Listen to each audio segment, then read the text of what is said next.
Hey, it's Clary, and today I'll be showing you how to configure LuckPerms.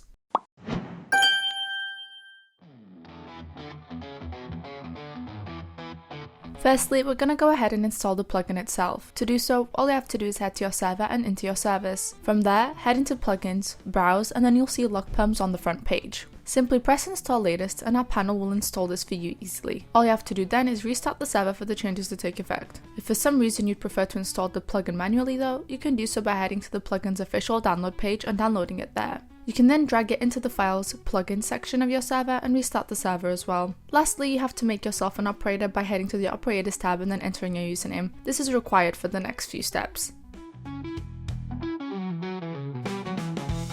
You can now configure permissions. To do so, copy your hostname and then open up Minecraft. Once it's open, head to multiplayer, add a server, and then enter the address. Join it, and now we can enter the necessary commands. You'll firstly have to do /lp editor. That'll prompt a link which you should click, and then press yes. Then you'll need to trust the browser, so you'll need to copy the text you see here and then paste that into the chat box in Minecraft. That will sync your Minecraft server permissions and whatever changes we make in the browser. For the purpose of this video, I'll be creating two different roles, moderator and admin. In the group name section, this will be the official name of the group, so I'll be adding the moderator one here, and we enter the same in the display name. Other options such as wait are to determine whether if a player has more than one role, which role will take priority. Prefix is what is displayed before a player's username in game, but that requires a plugin called Vault to be installed. We've created a video on how to set that up, so I will leave that linked in the description as well. The suffix is what's displayed after the username and also requires Vault. After you're done though, add the group. Keep in mind the permissions you add will be dependent on what plugins you have installed, so you'll need to find out the permission nodes for whatever plugins you want to adjust. Or you can just scroll through the list of permissions at the bottom here. For example, for my moderator role, I want to let them be able to ban and kick people, so I'll be pressing the appropriate commands. Then we'll click add. That will add the permissions to that role. Then in the user section, you can add each player to each group by clicking their name and adding moderator to their list of permissions. You can then press apply at the top to make sure the changes take effect. I have now removed myself as operator, and as you can see, I'll be seeing if the commands work. And ta-da, they do! Now you can do this to any other group you've created and add those permissions. If you're wanting an admin to have all the permissions, you can just enter a asterisk sign and add that to the list of perms. Then click add and make sure to apply it. Once you've given it to a player, they'll be able to use those commands.